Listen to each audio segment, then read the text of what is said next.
Welcome to the Tech Egg. Don't get scrambled. Enjoy the video. In this video, I will explain how to make pasta roux. This fundamental technique is essential for creating incredibly smooth and flavorful pasta sauces. We'll cover the simple ingredients you need and the precise steps to ensure your roux is perfect every time. Get ready to elevate your pasta dishes with this foundational cooking skill. It's easier than you think to master this culinary secret. To begin, gather your ingredients: unsalted butter and all-purpose flour.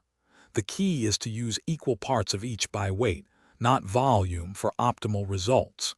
For example, if you use 2 ounces of butter, you'll need 2 ounces of flour. This precise ratio ensures your roux will thicken your sauce beautifully without becoming lumpy. Have your other sauce ingredients ready to add once the roux is prepared.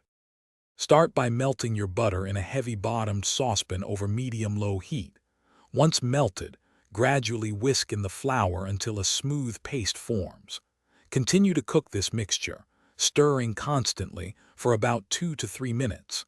This process cooks out the raw flour taste and allows the roux to develop a nutty aroma. Do not let it brown too much for a white sauce.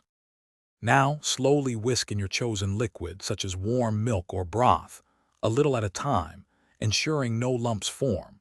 Continue stirring and cooking over medium heat until the sauce thickens to your desired consistency. This usually takes about 5 to 7 minutes. Remember to season your sauce to taste. For more great cooking tips and other fantastic deals, including a link for some incredibly durable socks, check the description below this video. Thanks for watching. Consider subscribing if I helped unscramble your problems.